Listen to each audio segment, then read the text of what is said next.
বাবা আমি বেন্টলি থেকে এসেছি, ড্রাইভার গাড়িতেই আছে। বাবা তুমি নিজের স্বাস্থ্যের খেয়াল রেখো, আমি ফোন রাখছি। সরি স্যার, আপনাকে অনেক অনেক ধন্যবাদ। কিন্তু তুমি মিথ্যে বললে কেন? স্যার আসলে আমার বাবা চান আমি সবসময় ধনী দেখাই, কিন্তু সত্যিটা তো আপনি জানেনই। মা করবেন স্যার, আমি আর কখনো এমন করব না। কিন্তু যখন এর বাবা সত্যিটা জানবেন তখন ওনার খুব কষ্ট হবে, আমাকে এর সাহায্য করতে হবে। ও অঞ্জলি থামো। জি স্যার, আমি চাই তুমি প্রজেক্ট দিওয়ালিয়াতে কাজ কর। প্রজেক্ট দিওয়ালিয়াতে যদি তুমি ক্লায়েন্টকে রাজি করাতে পারো তাহলে বোনাস দিয়ে বেন্টলি কিনতে পারবে। তারপর আমি মন দিয়ে কাজ করছিলাম। অঞ্জলি তুই সত্যি সত্যি বল, বসের সাথে তোর কি চলছে? কি মানে? বেশি ভোলামুখী হোস না, আমি সব বুঝি। 15 দিনই হয়নি তোকে কোম্পানিতে যোগ দিতে, আর সরাসরি প্রজেক্ট দিওয়ালিয়া। বল কি জাদু করেছিস তুই বসের ওপর? পরিশ্রম আর কাজের জাদু করেছে এটা বস। আপনি যতটা পরিশ্রম অঞ্জলি এই 15 দিনে করেছে আমার মনে হয় না তুমি সারা বছরেও করেছো। তাই নিজের কাজে মন দাও, বুঝলে? চলো অঞ্জলি, লাঞ্চের সময় হয়েছে। কসম খেয়ে বলছি তোকে ছাড়বো না। বাহ, একেই তো বলে চা। আমি প্রথমবার খেলাম, দারুণ লাগলো। এত গরিবই চা পর্যন্ত খাইনি কখনো। তারপর আমি দেখলাম অঞ্জলি অফিসেই ঘুমিয়ে গেছে। কি হলো, বাড়ি যাচ্ছ না? স্যার কাল আপনার মিস্টার কালীচরণের সাথে মিটিং আছে, আমি চাই না কোনো ডেটা মিস হোক। ও কাজ করতে করতে একটু ঘুম এসে গিয়েছিল স্যার। তুমি আমাকে শুধু লকি বলেও ডাকতে পারো। ঠিক আছে লকি স্যার, দাও আমি তোমাকে সাহায্য করি। এর পরের দিন ধকাধক কোম্পানির মালিক মিস্টার কালীচরণ, আপনাকে আমাদের কোম্পানিতে স্বাগত। অঞ্জলি স্যারের জন্য ড্রিঙ্ক নিয়ে আয়। হ্যাঁ এই নিন চা। গ্রাম্য ভাব বাদ দাও অঞ্জলি, এটা গেস্ট মিটিং নয়, বিজনেস মিটিং। ক্লায়েন্টরা চা খায় না, কফি নিয়ে আয়। আমি আজ পর্যন্ত চা খাইনি, খুব ভালো লাগলো। ফেরার সময় আরেক কাপ খাবো।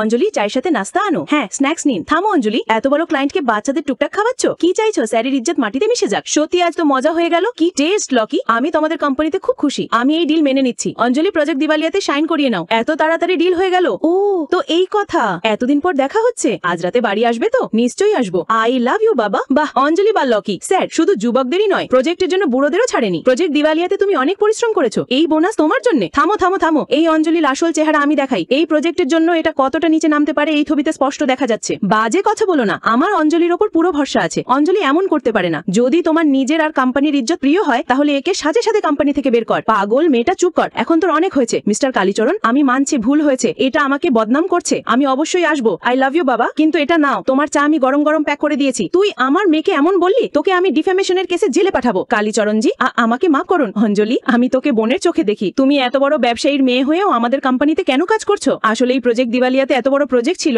বাবা আমাকে তোমাদের কোম্পানির ইন্সপেকশনের জন্যই পাঠিয়েছিলেন। আরে আরে, কিন্তু এতদিনে আমি তোকে ভালোবেসেও ফেলেছি। আমি তো বাচ্চাদের নাম পর্যন্ত ভেবে রেখেছি। ভালোবাসা তো আমিও করতে শুরু করেছি। তোকে এই জন্য বিয়ের জন্য বাবাকে আগেই রাজি করিয়ে নিয়েছি। আরে আরে লকি বেবি,